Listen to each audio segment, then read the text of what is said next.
Ladies and gentlemen, boys and girls, welcome back to Hollywood After Dark. Today is February 7th, 2023, a week away from Valentine's Day.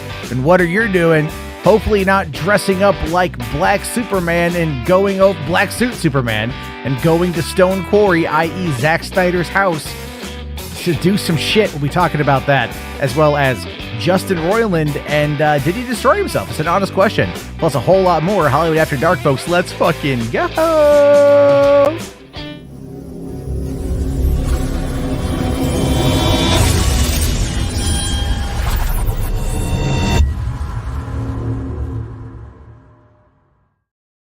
Hey, what's going on, everybody? How you guys doing? Welcome to the party. Welcome to the show. Of course, it's another day. It's another episode of Hollywood After Dark, and it's going to be another fun episode. Last night was a fun episode. It was a bit contentious, but thank you to Robo from Beta Boys TV from coming on in and having a nice and interesting conversation about the situation involving Hogwarts Legacy.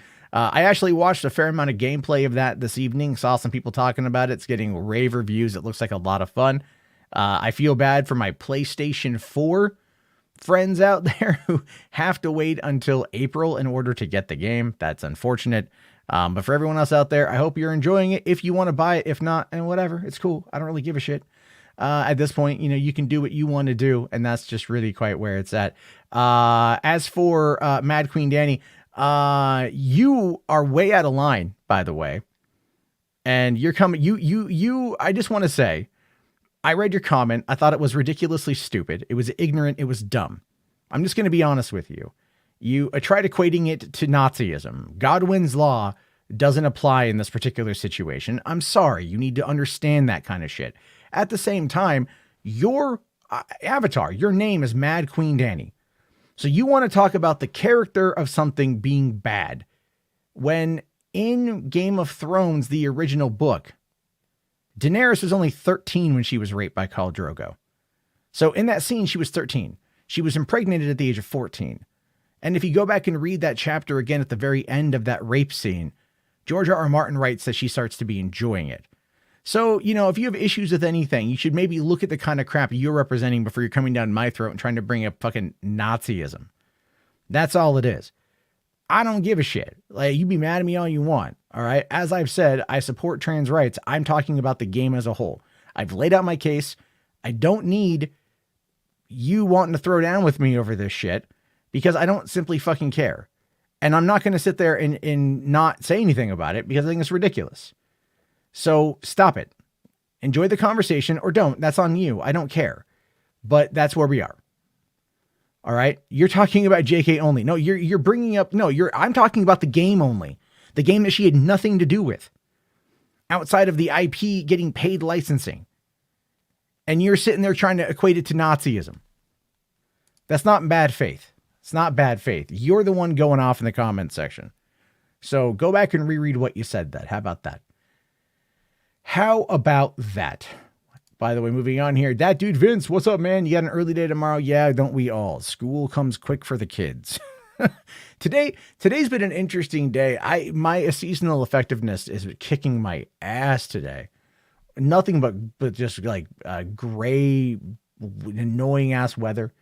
It's just sucky. But on the fun side, tomorrow at around I think 9 a.m. No, sorry, noon Pacific, I think, is when I'm going to be dropping the Silent Hill Explained episode of Patio Commentary. It is available on the Patreon right now for people who want to subscribe to that or get ready for youtube.com/Patio Commentary.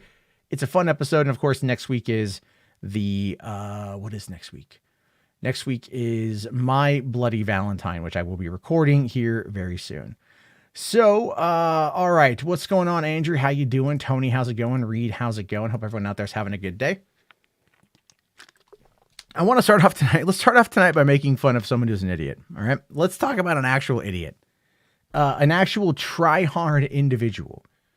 I think that's going to be funny. So, I mean that like literally. This was sent to me earlier today, and I just have to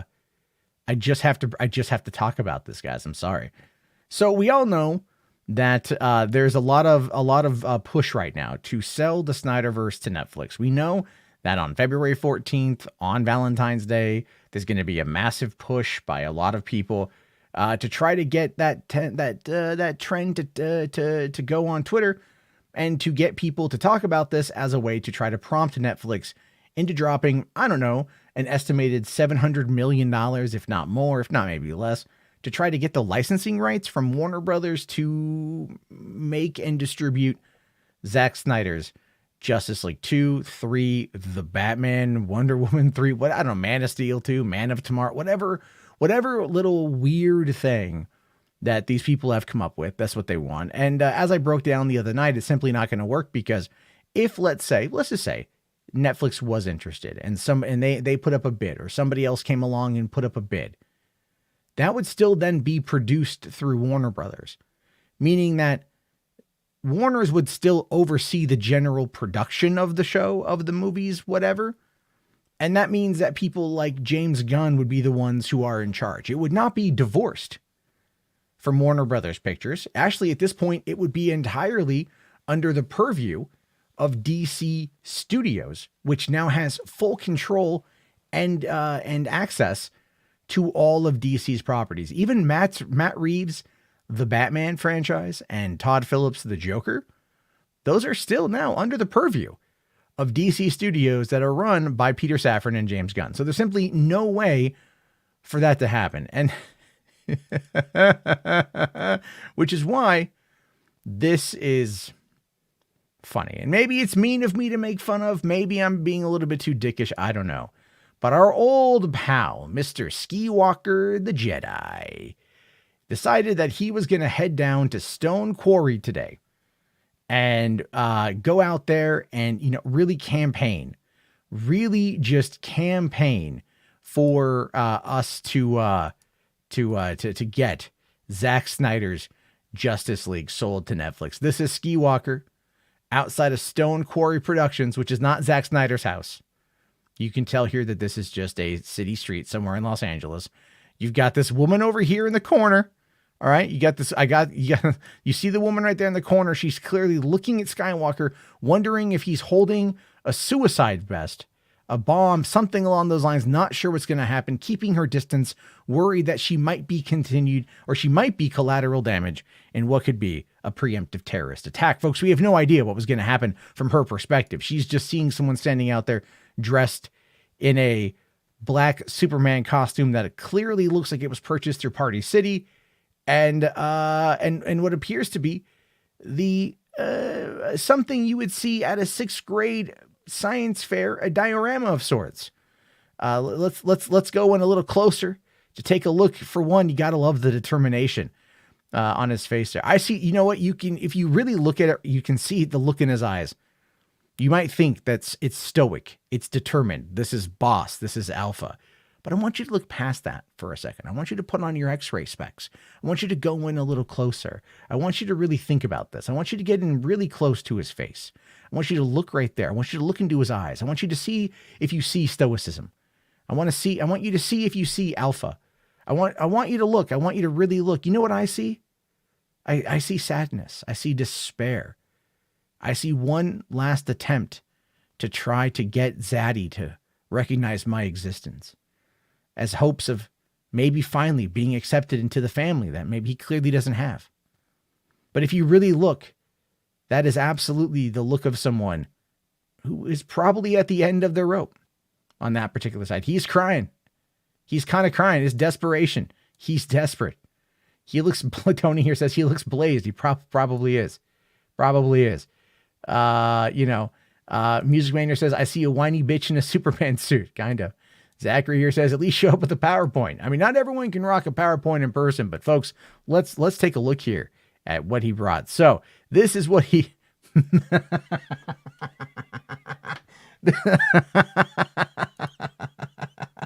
this is what,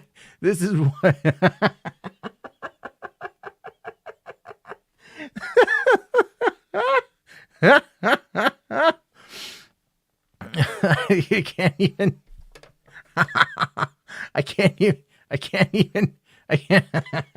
it's just, oh my God. Guys, it's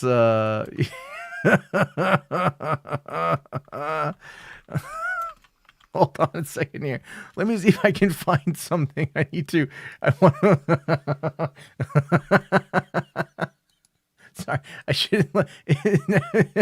I just look at it.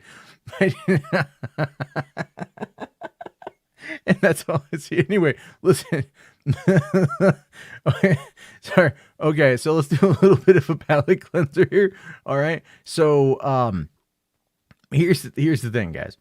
A little over 5 years and 1 month ago, other people attempted to draw very similar attention by heading out and demanding that the Snyder Cut be released. In fact, this is that protest. This is that little mini protest that happened on January 6th, 2018. Like I said, just 5 years and 1 month ago.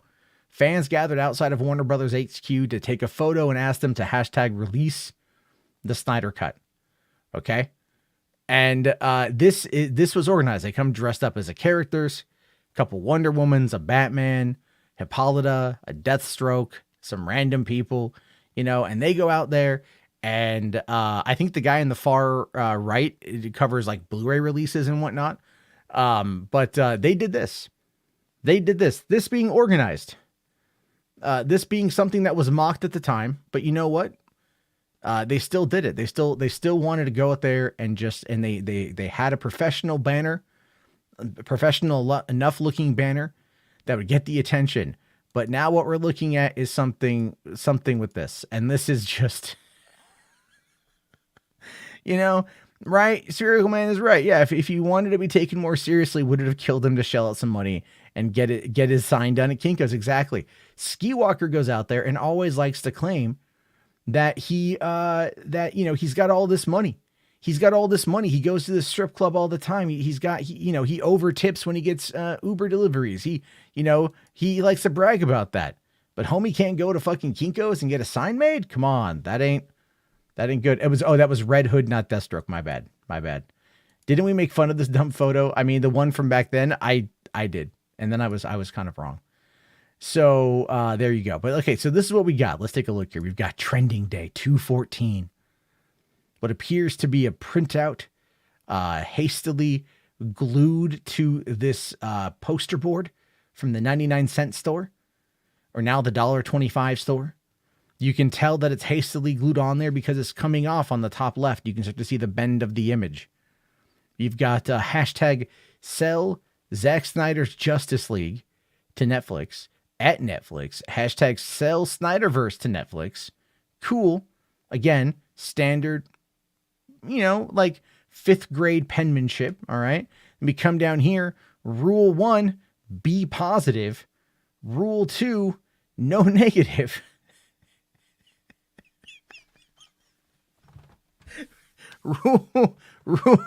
Rule 3, sell Zack Snyder's Justice League to Netflix. These are printed out on clearly an inkjet printer. You can tell because of how the roll of the ink on the paper has soaked into the paper, making it very flimsy.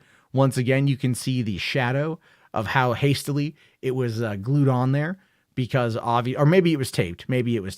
But you can tell that it's coming loose on the side over there. And this is, yeah. Folks, this is the thing. This is the, wow, yeah, this is it. And then rocking.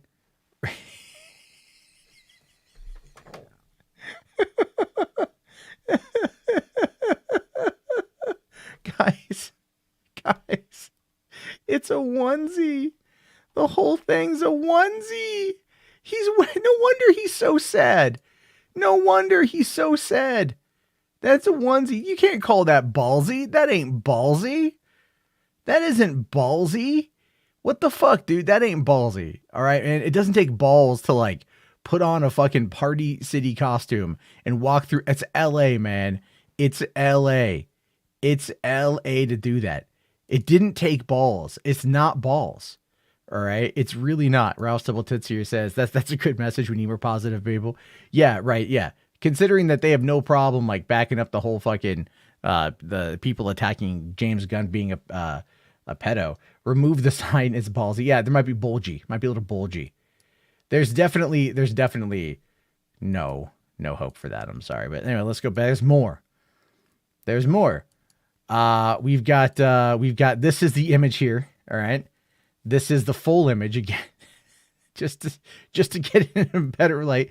And as I said, it was absolutely brought out to it was printed on an inkjet. You can totally tell. He could have gone to Kinko's, had this printed up for like $20 and made it look something better, something more professional to carry down there. Instead, it just looks like something a fifth grader made for a book report. Oh crap! It's Monday morning, and I gotta talk about. Oh man! Oh boy! What? Yeah, Dad, we got any poster board? Oh yeah, I need a pen, and we got the. Okay. Go on Google and just Google me Zack Snyder's Just Like. I'm gonna say it's a comic book, and we're just gonna review it as a book. There you go. There you have it. McLeodry says, Skywalker's whole personality and image very much screams, I'm an unhinged lunatic who had to reach yay levels of insanity, on top of spinning the sociopathic-esque false positivity over the Snyderverse. I don't think he had to go yay levels of insanity. He's not out there admonishing the Jewish population of Hollywood. All right. Like if that happens, if all of a sudden he was all like, we would have gotten the Snyderverse if it wasn't for the pesky Hasidics. If he does that, now we've got a problem. Okay, but until then, no, we're not going to go that far. He's not yay levels of there. It's nice here says maxed out the printer ink storage pretty much. Henry here says, how delusional do you have to be to believe Warner's would give Netflix access to an IP they're working on themselves? Yeah, let DC fund their competition. Well, technically it would be Netflix who would like either finance it or co-finance it because that's kind of how these things work. But still, yeah, you're right. It's not going to happen. It's not going to happen. Spider-Man here says he should have at least used a Green Lantern costume instead. You know what? That would have been a thing. But Skywalker, he probably thought he looked pretty good. He probably thought he looked pretty good in that thing. So anyway, he also put out a video wanting to showcase what he has done. Wanted to showcase to the world everything he's done. Let's listen to this.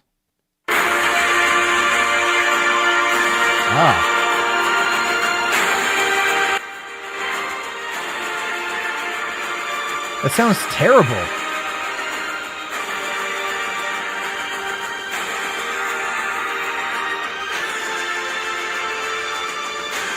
Sorry. To get a closer look here. All right. So yeah, okay. So I have to kind of laugh at this because if he's trying to get you to read what's on there, because beforehand, looking at these other images real quick, you can't really read what's there, especially on the one there, for the no negative, right? It's hard to tell. Okay. So you can't tell what the rule. Now that I'm looking, it says follow the rules of engagement. Okay. God, that sounds terrible. What did he play it on like a Bluetooth and then record it on his phone? But he says here, follow the rules of engagement, but didn't start with this. And that to me is the funniest aspect of it. Did not start with this specifically because that would have allowed you to understand what exactly he's doing. Then you've got the be positive. Okay, fine. We get that. Now rule 2, no negative hashtags, no boycott, no anti WBD gun rhetoric, and do not tag any of them in your tweets. Cool. That makes a lot of sense. And I support that. But when you've got a kind of purplish blue background and you've got dark blue lettering on top of that, it makes it very difficult to read when, you're like this far away, right? So if somebody was sitting outside, if somebody again was standing outside of Stone Quarry and they're trying to look at this from the distance of which the person taking the picture is to Skywalker, they would not see at all the dark blue text on light blue, printer ink, right? So you just, again, that's one of those things. I'm turning the fucking music off on this. Let's keep going. So it's so bad, guys. This is like, look, I appreciate the hustle. Okay. I can appreciate the hustle. I can appreciate all that shit. But at the end of the day, you have to look at this and just go, this is sad. All right. Like, this is sad. You know what I'm saying? Like, it's really, really sad. Spider-Man here says he snuck Black Adam in the poster. I'm sure he did. Thinking The Rock might want to come on in and make that thing a thing. It's crazy. Yeah, look, I understand. By the way, Command Unit, thank you. We'll get to that video. Jason here says, well, at least he's promoting non-abusive social media rules of engagement. And that's true. That's good. All right. I absolutely agree with that.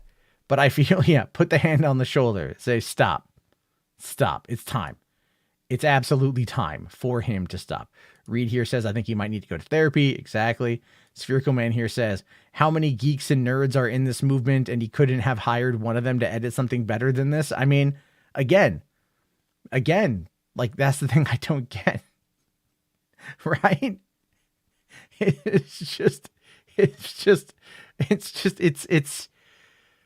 Oh, man, it's sad, guys. It's so sad. It's so sad. All right. Ryan here says, I wish WB and HBO Max would renew Infinity Train, but even I'm willing to admit when it's over. The thing is just, I get it. Like there's certain things like they canceled that, like Raised by Wolves, which a lot of people like. It did pretty well. That would have been something that would have been cool to see continue, or at least get a finale. Westworld had 4 seasons before they canceled it, not even giving it a conclusion, which is utterly ridiculous in my opinion. But there's times you have to admit where these things are over. You have to admit this kind of stuff. Eyes Only here says, Matt really found this music. I did. I knew about it, but I hadn't really looked at it too much. So I just looked at it here. You know what I mean? Like I just looked at it now for the first time, really, which is why it got me cracking up. Now McLeod here says, I'm telling you, Matt, this false and fake positivity that Ski Walker and the entire Snyder Cut cult movement are peddling is going to reach Fire Island levels of burn everything to the ground. I mean, eventually. Like, what I'm waiting for is them to start breaking their Warner Brothers, like, Blu-rays, and then, like, cancel HBO Max or whatever. Like, when they get to that when they get to that stage of all this kind of stuff, that's where it's going to be pretty goddamn funny. And I can't help but laugh at that a little bit. So we have that to laugh at. But there's something else that came out yesterday because the Hogwarts stuff, I was just kind of talking about that all night. I do want to bring up this trailer called Agent Elvis for Netflix with Matthew McConaughey as Elvis. This should be interesting. Let's check this out. Every once in a while, man accomplishes the impossible. All it takes is someone with a dream. Holy shit, fucking Elvis! Because when a man dreams, he can change the world.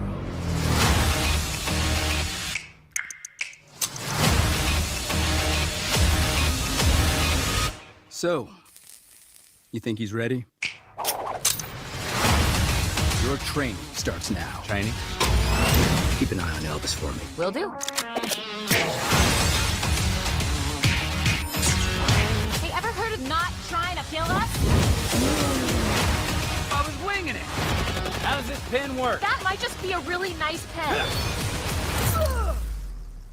Yep, just a pen.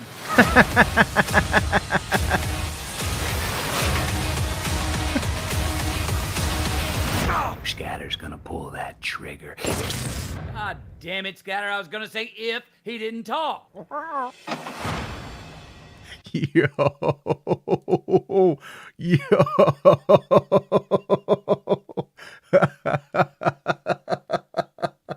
Oh man. That is great. That is fantastic, you guys. That looks fantastic. I heard about it yesterday. I didn't watch the trailer till right now. It's just, for one, it's McConaughey as Elvis. So with any luck, we're going to get an all right. Probably not though, but it's from the studio that did Into the Spider-Verse. I'm hoping Phil Lord and Chris Miller are involved. Their names weren't attached, but Sony Animation is actually something that I've grown to really like. And I mean, they're the ones doing Invincible. Spider-Man here says they canceled Constantine 2. Okay, we could actually talk about that real quick. So Casey Walsh is the one who tweeted out that Constantine 2 was canceled. Casey Walsh also now says he doesn't remember tweeting out that Constantine 2 was canceled. And then earlier today, I think in Entertainment Weekly, someone came out and debunked that Constantine 2 was canceled. I haven't fully looked into it like outside of headlines, but that's basically what I fucking know. So there we have it on that one. Let's see. Todd here, hold on. Rumors are flying that Tyler from Superman and Lois could be the new Superman. No, he's done. Like, I think from what I hear, he's a fine Superman, but yeah, he's definitely done. Enterprising here says we already had a vampire hunting Abe Lincoln. If only we would have had a vampire hunting Abe Lincoln with a decent script. I'm not a fan of Seth Grahame-Smith, to be honest with you. I think he's got interesting ideas and he can write books, but he can't really do well with screenplays. Kind of like how Stephen King is really good at writing horror, but his movies that he writes aren't always the best. So yeah, no, it's not to say that that Tyler is not a good Superman. He's been around for a while, obviously. But again, this Superman is like middle-aged with like adult teenage sons. Almost, right? Gunn, and Rational is correct here, wants a 25 to 30-year-old Superman. Tyler's too old. Henry is too old. A lot of people are getting up there in years. It's too old. Ryan here says, I'm kind of surprised that McConaughey didn't use a deeper voice, because I don't think it really matters that McConaughey uses or doesn't use a deeper voice or not. You know what I mean? Like, it's Matthew McConaughey as Elvis. People are going to tune in because it's Matthew McConaughey, right? Like, if you watch the Sing movies, you know, him playing Buster Moon, he definitely has the same kind of cadence as Matthew McConaughey, but the tone is a little different. The tone is a lot higher. So, you know, I just want to see it at this point. It looks pretty good. Yes, Jason, Seth Grahame-Smith's The Flash, 100%. That's always pretty funny. Here's another thing that I wanted to talk about today. A little new movie is coming in this summer, and we're going to be able to check out a teaser for it. I don't know if you guys are going to be excited. I'm kind of excited to see what's going to happen with Resident Evil Death Island.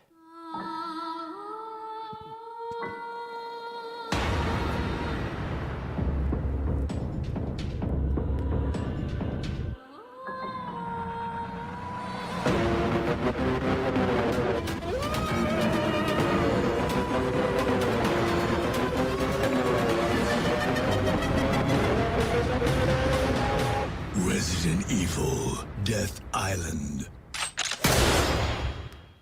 All right, new CG animated movie coming this summer. Yeah, I mean, it's there's you know, I want to see it. I like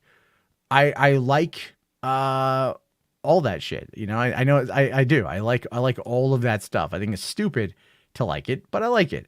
And I like, you know, animation movies and everything else. I definitely want to see it.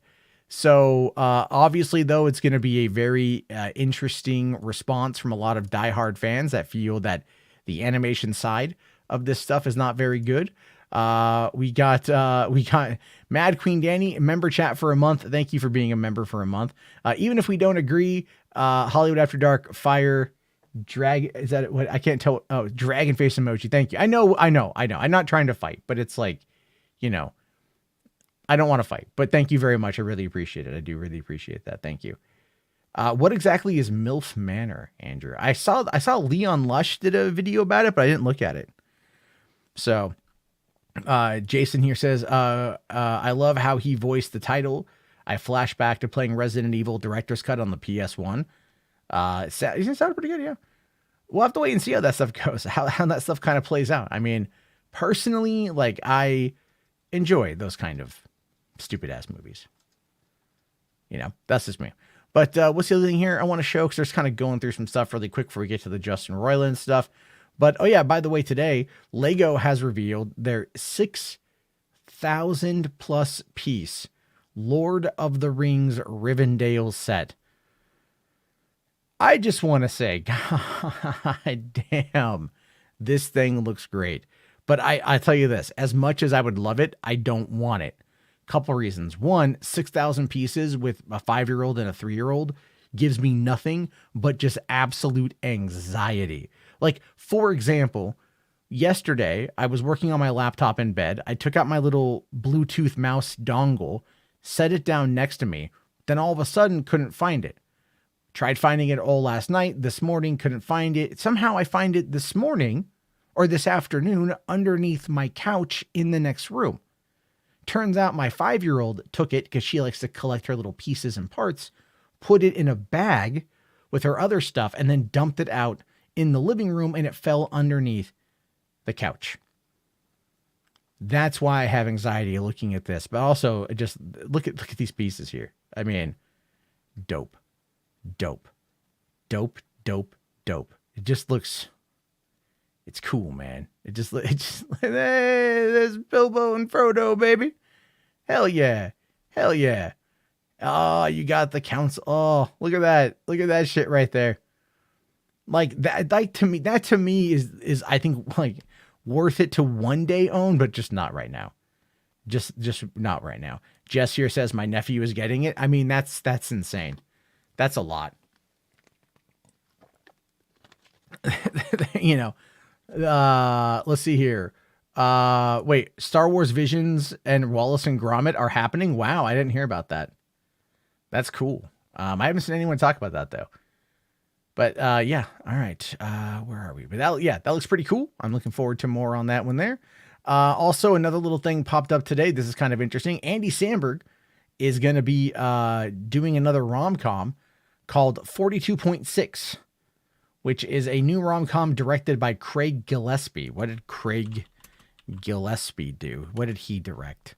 He is known for having done I, Tonya, Cruella, the 2011 Fright Night, Lars and the Real Girl. Okay, so an interesting, eclectic mix of filmography there.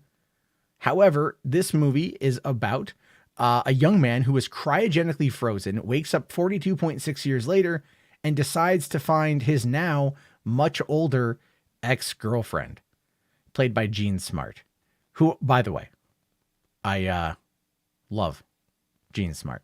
So there's that. Show the Helm's Deep Lego set. Is that? Can you send me a link to that on Twitter? I'll pull that up. Or actually, I'll just Google it real quick. Helm's Deep Lego set. Do they also talk about that one today? All right. Is this one up? Hold on. Okay. Let's see. So we got look at this here. 10. Okay. So ages 10 to 14 makes sense. Got 1, 2, 3, 4, 5, 6, 7, 8 characters there. All right. This is, wow, that's pretty big. That's nice though. That's cool though. I mean, I think the Rivendell one is actually better, but this one, yeah, feels a little bit older. So there we go. But I do want to see the that 42.6 whenever the hell that comes out, because Andy Samberg is really funny. If you haven't seen Brooklyn Nine-Nine, you missing the F out. That is a fantastically great show. All right, let me just double check something here. Cool. Okay, where am I at? Sorry, guys. I'm trying to figure everything. Oh, okay, here's something I want to talk about real quick. I kind of brought this up on Max's channel. I did do a little video about it yesterday.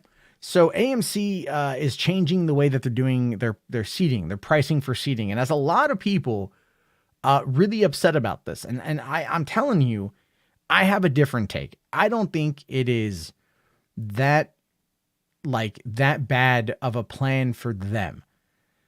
Specifically because of how much money they have lost over the span of the last couple years. So in essence, what happened is, start of the pandemic, they lost $4.6 billion in 2020. 2021, they lost $1.27 billion. 2022, they lost $700 million. That's over $6.5 billion in 3 years that they've lost. So they've got to figure out how to make this thing profitable again. And so what they're doing is they're doing this next evolution of ticket pricing. And it's really about, if you look at it, it is really for people who are not AMC Stubs members. The key takeaway from this is that they want you to become an AMC Stubs member. That's what they want. Because if you do that, you ultimately will not be impacted by this in any way. But if you are not an AMC Stubs member, if you are just an average moviegoer who might go on occasion, this is where it's going to probably end up impacting you. So I wanted to talk about this here. So they say that here's how it works. You have your standard sightline, which these are the most common seats in auditoriums and are available for the traditional cost of a ticket. These are predominantly going to be your back 4 to 5 rows, if not maybe 2 or 3, depending on the size of the auditorium and how many of these auditoriums have, whatever, right? Anyway, you got your value sightline, and the value sightline, these are for the seats in the front row of the auditorium, as well as the select ADA seats that are on the main level when you enter in. You guys know the handicap seats that are there, the disabled seats that are there. And these are available at a lower price than your standard sightline. And the value sighting prices are only available to AMC Stubs members, including the free tier membership. So again, you have to be an AMC Stubs member, even if it's the free tier, in order to get these lower prices in these seats that are traditionally, generally going to flat out be ignored regardless. I mean, how often do you go to movies and those seats just are empty, right? They're just empty. So this is actually an incentive to get people to come see a movie for maybe a little bit cheaper, but they got to sit in a shittier spot. Here's the thing with that though. If you go and you do it after 4 p.m. on Wednesday through Monday, because Tuesdays are excluded because that's the discount days that AMC has, there's a high likelihood that when the movie starts, there are going to be open seats that are going to be available in the premium seating area. And quite frankly, no one is going to stop you from walking back and sitting in one of those seats. You know what I mean? Like, no one's going to stop you from doing that. So it's like an honor system, but at the same time, like, who fucking cares? It's not going to matter. But then you get the preferred sightline. And these are the seats that are typically available in the middle of the auditorium, and they're priced at a slight premium to standard sightline seats. We don't know what that is just yet, but imagine like $1 or $2 more, most likely. As an added benefit to AMC's most loyal moviegoers, AMC Stubs A-list members may make reservations in the preferred sightline section at no additional cost. So again, if you are an AMC A-list Stubs member, quite literally none of this applies to you unless you want to sit at a value sightline, right? But like, what do you get for being an AMC Stubs A-list member? Okay. What do you get for that? Because a lot of people, and I mean this, like a lot of people that I know that talk about AMC. All right. These are the people who love AMC, see up to 3 movies every week. Every week. With AMC Stubs list, it's easy to make free online reservations for up to 3 movies every week. Choose any format, including IMAX or Dolby Cinema. There are no blackout dates. You could do a triple feature in one day or watch movies throughout the week. If you really, really like a movie, you can watch it again and again. Your benefits reset every Friday, so you can check out the latest movie every week in an AMC near you. That's a fucking pretty good deal. What's the cost on this thing, by the way? The cost on this, all right. Let me see. All right. I'm here, but it doesn't matter. Okay. Lakewood Mall is like 39. This is the thing. This is the closest AMC to me literally is 37 miles away. All right. Whatever. Okay. So, no, I won't be using in other states. So to get this one here, it would cost me $23 a month to go see 3 movies a week. That's a good fucking deal. IMAX movies, I mean, that's a fantastic deal. Okay? That's what I'm trying to say here. None of this ultimately impacts anybody who frequents AMC. Anyone who frequents it at all. So that's kind of the whole point. It's really not that big of a deal. Ryan here says, even stage theater seats vary depending on the location itself. Exactly. What about when you go to a ball game? Same thing there. This is just a little bit different. I know Elijah Wood has come out and he said it's anti-democratic to do this. It's really not. It's really not. That's really happening. That kind of, you pay higher prices depending on the seats. It's just that concert stuff is happening. Yeah, no, well, here's the thing, Roman, here's the thing. For nearly 40 miles, I'm not going to do it. Because for the same distance, I can drive to Cinemark X, to the only Cinemark XD and go from there. You know what I mean? Like, that's not a problem. Now here's the thing. Okay, Danny brings up a good point. Attacking the walk-in people is stupid. True.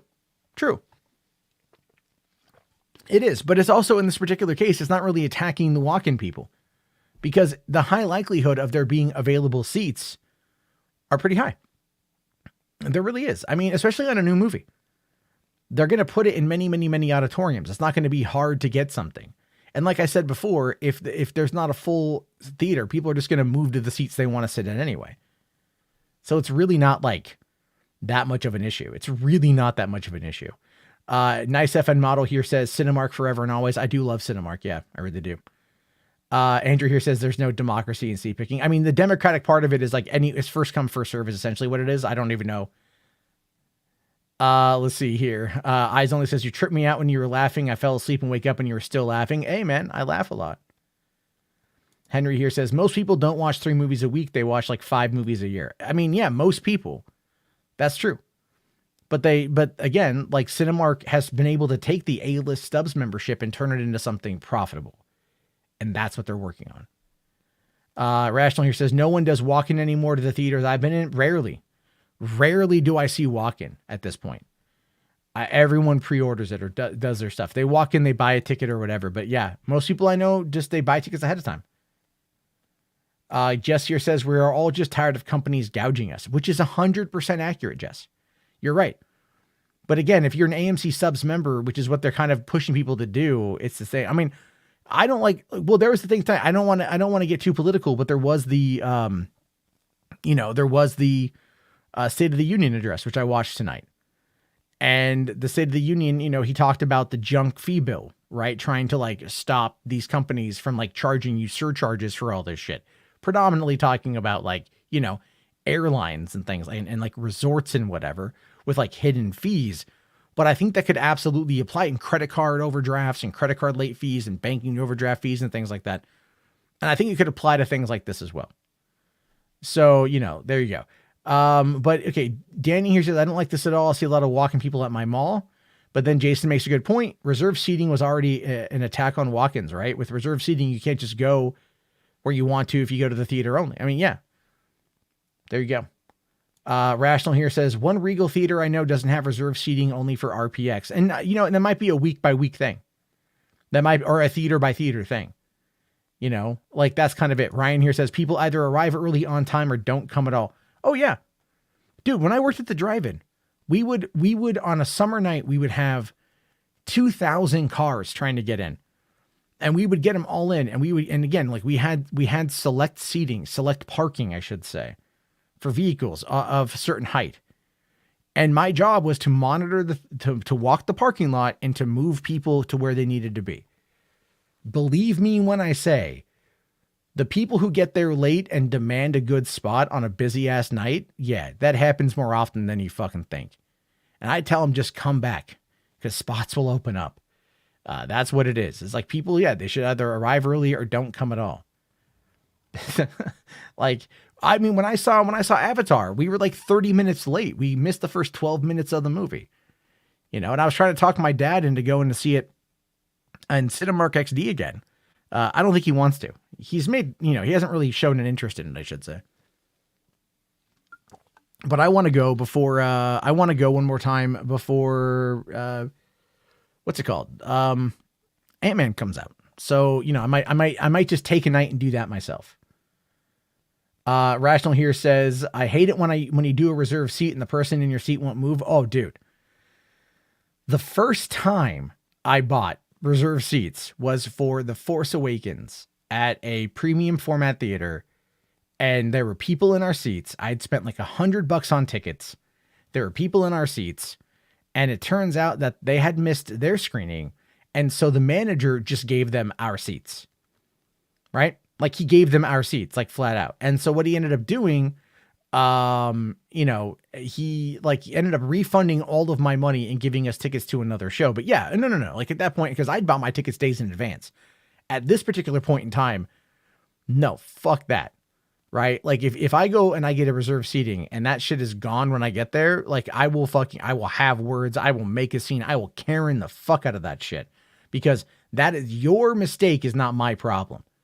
All right. And it's like, this is where, again, because I know the industry, I know what to say to get things done, or to at least get a whole bunch more given to me if I have to fucking deal with that shit. I'm talking free ass concessions, flat out. Zachary asking, what are my thoughts on the early reviews of Ant-Man? I haven't looked.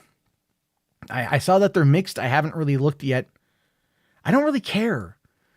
I don't know why. Like, I don't care. Like, it's kind of weird, it's so weird on this one. Like, I just don't have, like, I don't think my love of the MCU is dying out, but I don't seem to care as much about this one. Like, I'm going to go see it. I'm excited to see it, but I'm not like, yeah about it. You know what I mean? Like, I'm not, yeah, I gotta go, motherfucker. Like, it's not doing it for me. You know what I mean? That's kind of the point. Shogun here saying, yeah, the manager should have kicked them out. Oh, dude, 100%. If it was me at my theater and someone did that shit, I've thrown people out for less. Worthy to throw people out. You know what I mean? Like, I've had drunk people just being assholes and they've had to go and stuff.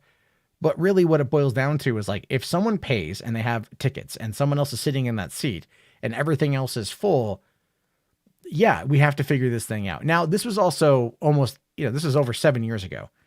So at this particular point, that specific, we're in a different place when it comes to that stuff, meaning people are more civilized about it. I haven't heard much about it anymore, so there's that.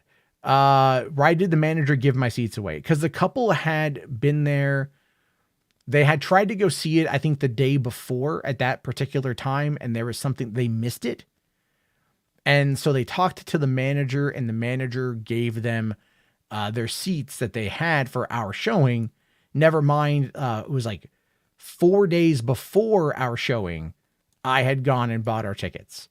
So I was not happy about that. Like, I was not happy because, like, my family was in from San Diego and I hadn't seen him in a while, and I wanted to, like, take him to go see Star Wars, and I was all excited to watch Star Wars with my younger brother and stuff. And, I was just, and my sister and my stepdad and I all went, and we had a good time, but it was just bullshit. It was just fucking bullshit. I was pissed off, and I'm all like, this isn't like, this to me is like, because they offered up my money back and we had tickets to another movie that started in like 30 minutes, it was fine.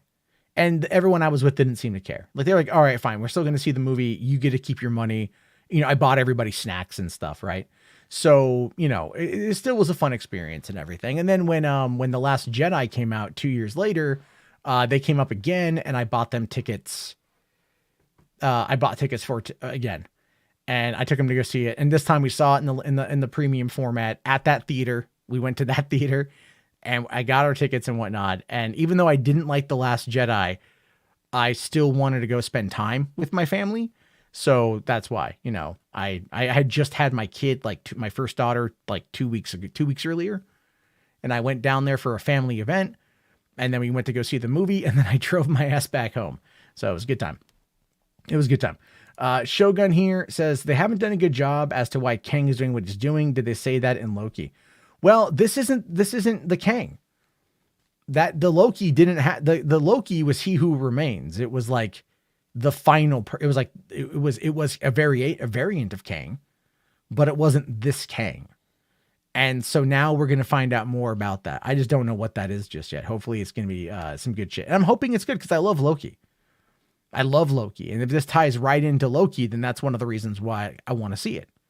But I've also felt like I've only seen Ant-Man and the Wasp one time, and that was almost 5 years ago. Like, I love Ant-Man. Like, I love Paul Rudd as Ant-Man is great. I think he's wonderful. And I loved him in Civil War for that little bit, and I loved him in Endgame, and I want more of Paul Rudd as Ant-Man, but his movies are just kind of so mid. The first one's really good. I like the first one quite a bit. The second one just was like so wasteful. I felt like it was just it was such a connecting thing. And I'm hopeful that this one's going to be pretty good. So, all right. The Dark Lineal SZ here says, thank you. Hey, Jarbo, question for you. Since the announcement of the DCU with James Gunn, I've noticed a lot of people who were hidden Marvel haters who are manic DC fans are coming out in abundance to crap on the MCU. Have I noticed that as well? I haven't really. I mean, the people that I've noticed that are like manic DC fans are like shitting on James Gunn. Like, this is fucking stupid. This is like, look at whatever Den of Nerds is up to. It's like the weirdest thing. Den of Nerds is just like finding every opportunity he can to shit on everything now, you know? And it's like, he's such a like lazy individual. So yeah. Jess says I should have given you free food as well. Well, wrestling, here's the thing. Wrestling free concessions away from a theater is very difficult to do. The best option you could probably get is free popcorn. And you wouldn't even get it in the bag. You would just get it like in a box, right? If they had like a box for whatever. And the reason why is because the way that they calculate their inventory for like the popcorn is through the container, not the actual corn. Like the corn, they don't give a fuck about the corn. The corn is like pennies to do. You know, it's literally nothing. Like it's the container is where the money is. So they would give you free popcorn, but it wouldn't be in a container. It would be like in something else. You know what I mean? Like it wouldn't be in a popcorn bag. It would be in a box or whatever. So there's that. And Ryan here says, you know, when a movie makes over $1 billion and yet theater attendance is still in decline. Yeah, it's weird, right? It's weird. Again, but it's the movies. It's the movies. The movies have to bring the people out. Marvel can do that, but it's like, they've got to start making it something that's connecting. They got to start turning it into an episodic television show. Phase 4 was definitely a palate cleanser. Introduce new heroes, kind of tickle tease what's going to be coming. But for the most part, it is something that is going to end up being something else. You know, it's going to take its time, right? It's going to take its time. Now they've got to set it. They've got to hook you with this movie.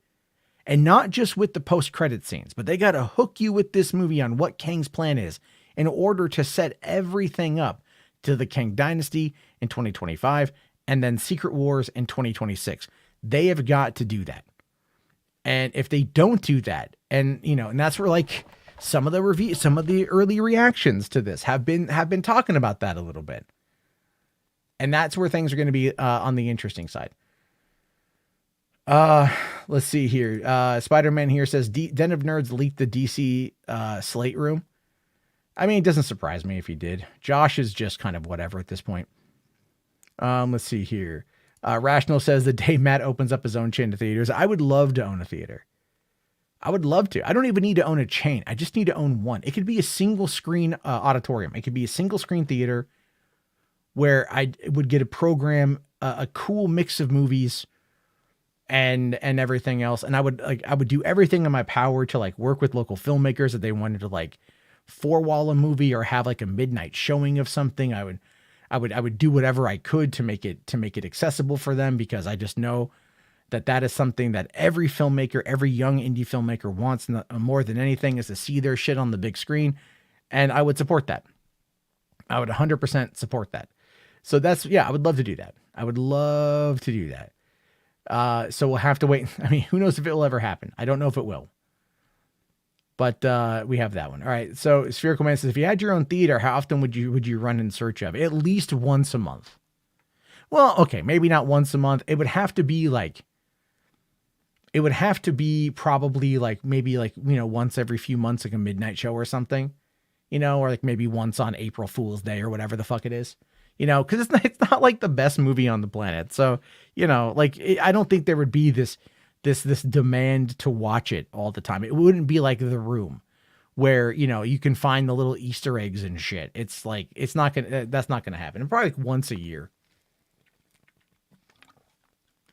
Ralph Tibble here says Jarbo should hire us as the staff. I mean, if I was to run a movie theater, it would probably be me running it like most of the time, you know. It's I have enough experience and everything else. It's really just like getting a booker to get the movies, and now everything's done through digital anyway, You know, I wouldn't be like a stickler like Quentin Tarantino and be like in 35 millimeter only. You know, I wouldn't do that. Enterprising here says that'd be awesome for film students. Hell yeah, man. And that's where, like, if I could do it, like, you know, and here's the thing, Jason's here, Hero Journalism's here. All right. If I could pick a theater to do it, and I bet you Jason and I would agree on the one. It's no longer there. It's no longer in San Diego. They got rid of it, unfortunately, but Jason knows the one theater I think even he would probably want to run. But you know what it is, Jason. You know what it is. I'm going to see if he can answer which theater it is, because I'm sure he knows what I'm talking about. It was my favorite single screen auditorium in San Diego for watching indie films. And I miss it. And I really, really, really miss it. So anyway, let's see. On the anniversary of The Room, I should do a audio commentary about it. Yeah, I should. I would definitely do it. I do love The Room. I do unironically love The Room. You have to understand that, right? I unironically love that fucking movie. So Ryan here says the Alamo Drafthouse has a great reputation for indie filmmakers. Yeah, I would love to see, what I would love to do is to do something like the Alamo Drafthouse, but to like not have that pretentious indie feel to it. That's the thing I don't like about the Alamo Drafthouse is like, it to me, it cultivates this like very elite idea of what it is to be a film fan, right? Like it creates this like elitist club. And that's not what I want. I want people who just love movies to be able to go in, get some popcorn, get some drink, hang out, watch the movie, have a good time, do theme nights, do like, you know, maybe mystery films to kind of like build up the community, like do trivia nights beforehand, maybe do have that. And Jason's 100% right. The Ken Theater in Kensington Heights. Hell yeah. I missed that theater, dude. When I heard about that, I was so pissed. I was so pissed off that they closed the Ken.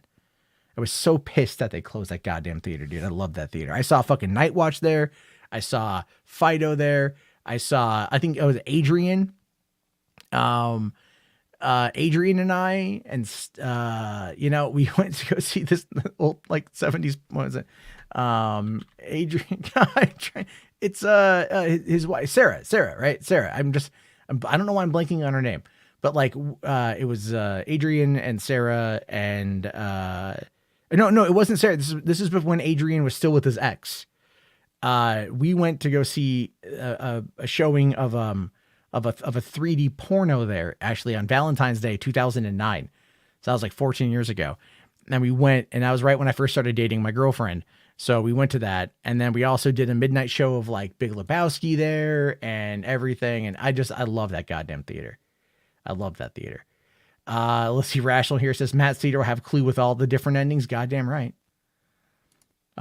Jason here says I met Tommy Wiseau at that theater at a Room screening. Nice, man. I didn't meet Tommy Wiseau when I saw The Room, but he introduced it, and I saw it at the Sunset 5. At the original location of where those midnight showings began. So I'm just gonna humble brag on that one. This was before he went wide with that, but yes. Yes, we remember the X. Were you there for that? Were you there that night, Jason? I forget if you were there. I know I shouldn't forget because we've been friends for like 20 years, but I forget if you were there. So anyway, but yeah, good times. All right, so Major Grom Plague Doctor is a $10 million movie and still looks and directed better than most Western superhero films. I know you really do love Major Grom, Command Unit. Here, I'll find the Major Grom Plague Doctor. I'll find the poster to show people. Right, it is on the Netflix. It is on the Netflix. You can check it out. Where is that at? And yeah, we're going to get to the main topic here in this. Oh my God, my browser froze. Oh, goodness gracious me. Okay. So here we go. All right. Give my browser a second to play catch up again. Something happened. All right. Okay. Sorry, guys. So this is the poster for Major Grom Plague Doctor. This is, I believe, currently on Netflix. Command Unit has absolutely raved about this for quite some time. So let's see here. Spherical Man says Matt Theater would be called Jarbo's House of Ill reruns. Maybe. Oh, you weren't there that night. That's right. Okay. But like they did show that there. They did show that. That was pretty fun. All right, let's talk about Justin Roiland, because I am feeling really run down today. So I'm not going to go from, it's not going to be a long episode, but I feel like this Justin Roiland thing, this new report that came out today, really showcases just how far he's fallen. And it's crazy. It's absolutely crazy that he was allowed to get away with this shit for like his unprofessionalism for as long as he did. But it's crazy. You know, it's like, I mean, this is where you can see a person clearly had problems and people just kind of like let him do his thing. All right. So here's what we know. An ugly situation just keeps getting uglier. When word broke that Rick and Morty co-creator Justin Roiland had become embroiled in domestic violence allegations and felony charges, fans and industry veterans alike could only watch as one of the more successful Hollywood careers in recent memory imploded in real time. To their credit, both Adult Swim and 20th Century 20 Television Animation moved swiftly to remove Roiland from several ongoing projects. Rick and Morty will forge ahead without his influence, while both Solar Opposites and Koala Man will follow suit. This came as troubling news to some who consider Roiland to be the main creative voice behind such popular animated series, but the facts bear out a very different reality. In a lengthy and incredibly damning profile by The Hollywood Reporter, Roiland's tumultuous and shockingly minimized role in these productions has been laid bare for all to see. According to the report, the full extent of the writer, producer, and actor's contributions to several of the shows he's been attached to amount to little more than voice acting work. Not only has he butted heads with fellow Rick and Morty co-creator Dan Harmon, who has plenty of skeletons in his own closet. They're bringing up Jesus. You gotta love that right there. What are they referencing this here? No, just like him on Community, I guess right now. But at the same time, like all the people on Community are rip-roaring to get the movie made. So it can't be that bad. Anyway, to the point of no longer speaking with him for multiple reasons, but apparently many individuals still involved with the shows on a regular basis haven't been in contact with him for years either, which is nuts. So the THR article says, more recently, multiple sources say that Roiland, other than voice work, has not had any meaningful creative presence on any of the series that bear his name. In fact, many of his former colleagues say they haven't heard from him in years, and when they have, it's been unpleasant. And like they've talked about like how he only like he records at home, that he ends up when he comes into the office, he's like drunk, or he's just been like crazy. Let's see. Music Man says, for fuck's sake, this is why I can't stand this life ruining shit. I mean, I think there's what I believe Music Man is going on here is I think he is a hardcore alcoholic. And I think this shit just fucking like caught up with him and whatnot. So like what they're doing, what I think this profile, if you will, is about is really showcasing that like he's been off in his own world for years. And, you know, like there's all that, right? That's been a big thing with that, you know? And that's what I think is going on here. So again, as I've said, I hope that Roiland gets help. What I don't like is like, these people are just, I think at this point, trying to save their fucking careers by going like, we don't know him. Like he's not a part of this really. I think even in Koala Man, they killed him off after the first episode because he became, and that's what the report said, is that he became so unpleasant to do all that. Jason here says it must be killing him to do the voices and have no input on dialogue. Well, one of the things I said is that I read was that he doesn't take direction on the dialogue. Like, meaning he just does the lines and that's what they have to work with. You know what I'm saying? Like, it's so weird. But like, it's one of those things where McLeod says, in other words, Rick and Morty will be fine if he barely contributes to the show other than his voice work. Well, they want to get rid of that now. They want to move past that. They don't even want to do the voice work with him right now. Yeah, they throw him under the bus. I mean, you know, I get it. You know, it sucks, but it's like if you work in an environment with people and you piss every one of them off, like that can happen as well. But again, like I said, I think they are very much just trying to cover their ass. But let's go on to more here. So of course, the most important takeaway is that Roiland has been removed from any position of influence in these various shows. Unfortunately, the THR report reveals even more disturbing details that indicate a pattern of inappropriate workplace behavior stretching back years, including at least one instance of alleged sexual harassment during production on the 3rd season of Rick and Morty. Now that he'll no longer be able to victimize anyone else in a professional setting, the question of just how much creative involvement Roland maintained in these projects, despite his name prominently being displayed in all the marketing, now appears much clearer. Given that multiple staff writers described to THR that they've never met Roland a single time during production on Rick and Morty, Solar Opposites, or Koala Man, it's fair to say that his sudden removal from these shows will have only minimal effect on the ongoing storylines and other creative decisions. One major side effect is that the viewers will experience, as it turns out, will be recasting Roland for his voice acting roles as both Rick and Morty, as well as the alien character Corvo in Solar Opposites.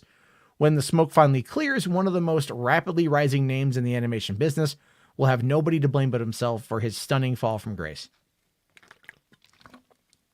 But like I've said, okay, so here it is right now. Here's what you got to remember. Sorry if I'm drinking the thing. It's just, I'm like dehydrated today. So it says here, look, he'll have nobody else to blame but himself for this stunning fall from grace. Okay. So think about that for a second. What does that actually mean? It means they're setting up an underdog story, right? They're setting up an underdog thing. Now here's Jason. He's like, it's more than just alcohol. It's multiple sex stuff. No. You're not wrong. Like he said some shit. He has definitely said some shit. All right. And I'm not defending any of that. What I mean is though, there's a lot that can be kind of done, like saying something. And if he just said it, he was drunk, that can be argued as just being like, he was hammered. All right. And then, if he goes to rehab, and everything else, I have a feeling that whatever happens with the courts will most likely end with like a settlement of him agreeing to go to rehab and paying out a fine or things like that. That's what I think is probably going to happen. And then you give him a couple years and then he'll go on an apology tour and he'll start coming back and then it's going to go from there. And like, that's the way Hollywood operates many, many, many times. But now if he would have like sexually assaulted somebody, which if that happened, holy fucking shit, I have no idea. That's bad. That's no, you're fucked. Right. But even Louis C.K., who openly admitted to masturbating in front of many, many, many women, even though there was the whole, you could make an argument for like whether or not he got consent, it was still a power move. That was not, it was exploitation of power, which is not good. Even he's like taking his time and he's been producing his own stuff. He won Grammys. I mean, like people like a comeback story. People like a comeback story. That's kind of what it boils down to. Now Henry here says these two are often connected. I know this myself. Before I was sober, I would also turn into a sex pest when drunk. Even if I'm nothing like that sober, alcoholism kills character. And I agree with you. It's actually, here's the thing, Henry, I haven't had any booze. The last beer I remember drinking, full beer. I've had a sip of beer, and since then, like one sip. But, the last Corona I drank was July 2019. I was at a bar in Anaheim for VidCon, and yeah, that's the last beer I drank was at that bar. Otherwise, I don't drink. I don't have a desire to drink. It's not my thing. It's just, I don't like the way I feel on it and shit. But yeah, alcohol will fuck with you. And I feel like there's that. Now, Music Mania says Louis shouldn't have been canceled. I think like Louis, I don't know how to, the Louis thing is tough, man, because like, look, it's the masturbation thing. It's like, how do you have a conversation about that? It's like, he brings female comedians back and basically is like, I think he said like to the effect of, can I masturbate or something like that? And they didn't leave and they watched him do it. And I mean, like, I don't know if it's a power thing though, man. Like that's the thing. It's a power thing. And it just came out at like, right after the Kevin Spacey, Harvey Weinstein, Andy Signore stuff happened. And it was just this massive thing. But then you find out that it wasn't just a one-time thing. It was a pattern of behavior. So it's like, that's where you start running into the problem. Even with Justin Roiland, it's a pattern of behavior, likely brought on by substance abuse problems and the fact, whatever. It's crazy. I think this is where who was it? Like, I think Timothy Chalamet had said once that like, he talked to somebody, some big actor had made a comment to him once and just said like, I think like no booze and no hard drugs. And that's what he said. Like no booze and no hard drugs. I have a feeling for some reason in my mind, I thought it was like Robert Downey Jr. who might've said that to him, but it's true. No booze and no hard drugs. But the thing with Justin Roiland, and I think we have to kind of like really kind of look at this. So when Rick and Morty, you know, came out and it blew the fuck up, right? In 2013, I think is when it came out, 2013, 2014. And it blew up back then. You know, Roiland would oftentimes be drunk. You know, the burping, Rick's burping was how he was able to maintain the voice. But like, he would be drunk when doing this. So imagine how often he would have to drink. How often he used it as a crutch. How often, you know, and then you get in like all of that fucking fame, right? You come from Channel 101, which is, you know, very kitschy, part of LA, you know, subculture, right? You blow up. Now you're everywhere. The show takes off. It's insane. It's huge. And now you've got all this money, all this fame, all this power, and you're an alcoholic. I really feel like imposter syndrome plays a large part of this. Now, again, does that excuse it? No, it doesn't. But I think it explains it. And I think it's hard in those scenarios to like not do booze. So, you know. Let's see. Did I hear about the YouTuber Seth, the programmer, in his interview with Keem? He did a lot of horrific things too. I didn't. I did not. You know, I did not do that. So Zachary here says people do like a comeback story. I mean, look at Kim Kardashian. Yeah. I know that reference. I know the reference and I know where it came from. And I'll tell you this, I really miss that version of that person.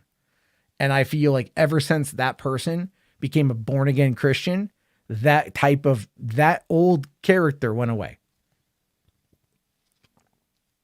But I think that character might be coming. I think he's trying to come back now, if you want my honest opinion. If you guys know who that is, post it in the chat. Anyway, also, yeah, I did see that. I did see what happened with King of the Hill coming back. How are they going to handle Luann? I have no idea. I have no freaking idea. Let's see. McLeod brings up Roseanne Barr and the Adderall. It wasn't Adderall. It was Ambien. It wasn't Adderall. It was Ambien. And, I mean, again, pills, man, fucking pills and shit. Like Oxy is a thing. Ambien, that shit will fuck you up, man. Like, again, it's like people, you know, there's times where it's like, there's questions I'd like to ask, like hyperbolically ask questions, like when certain things happen that I won't ask. And I'm like, fuck that shit. Like, cause it will be interpreted a certain way, even though like, that's not my intent. So I'm like, I'm not going to ask those questions. I'm just not going to do it. It's not worth it for me, you know? So there's a lot there that it's like, you have to, you know, people need to social media responsibly. 10 years ago when I was, you know, like, or 11 years ago now, when I was first starting the Mundane Map persona, I didn't care. I said, whatever. I thought, you know, I thought, whatever, it's never going to come back out. It did. And I'm an idiot. Shouldn't have done it, but like, that's what happens. Yes. Yeah, that's right. You've got, RDJ made a comeback. That's true. He did. That's true. He did. Yes. King of the Golden State. It was Chris Pratt. That's right. It was Chris Pratt who made that comment. Who made that joke on whatever it was called on Parks and Recreation. I missed that version of Chris Pratt that actually would like, you know, the darker humor type shit, or not the darker humor, but like the funnier humor. I miss those days. I really, really, really do. I feel like ever since he did the whole born again Christian thing after Guardians and stuff, it killed his sense of humor. I just feel like he stopped being funny. Maybe, and you know, maybe that's just what happened. He just stopped being funny and like he got in on this shit and, you know, and he's been trying to kind of bring a bit more of that back. I think we're going to see that Chris Pratt again with the Mario movie. I think that's what they're trying for. So we'll have to wait and see. Phantom NSL said this news is extremely similar to the final scene in Granite State, but playing out in real life. I never saw Granite State, so I don't know what you're talking about. So I wish I did, but I've heard it. I think I've heard it. Is that a movie or a show? I think it's a movie, isn't it? It's been a while. All right. Okay, guys, it's 11 o'clock here. We're going to check out this Harry Potter as Warhammer 40K thing from Command Unit, and then I'm going to wind the stream down. I'm like dehydrated. I have a massive headache tonight. I got to get some sleep. So, there you go. Marcus here says, you just hate religion. It works for him and it doesn't bother me. No. What I hate, it's not that I hate religion. I don't like organized religion. I don't have any problem. With people having faith or being spiritual. What I don't like is organized religion and how people feel that they need to change who they are and change all that shit about them because of what some imaginary sky god believes that someone wrote down in a book several thousand years ago. And people think, oh, this is legit. That's what I don't like. The born again Christians are like the worst, but I think it seems to me like he's kind of breaking out of it. So that's good. Anyway, I have my issues with religion. I've talked about that openly. Let's give this a watch.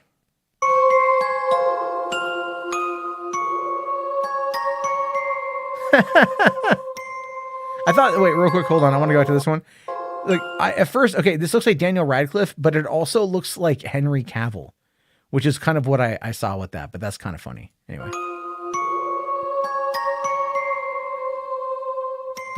Could you imagine Hermione saying, "Fool the Emperor"? Is that Christopher? I know this meant to be Dumbledore, but it looks more like Christopher Plummer. Okay, that looks nothing like like Rupert Grint. Is that Steven Seagal? Hey, he needs the work. Good for him. Okay, it's Draco Malfoy. All right. Snape. He looks like a member of the Watch.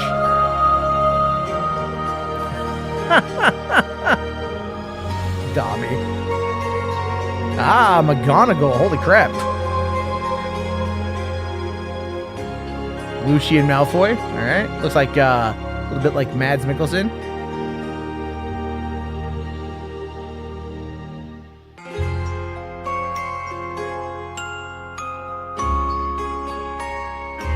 Ah, that's horrifying. Voldemort. All right. Oh, we're not watching because of all this shit, you know.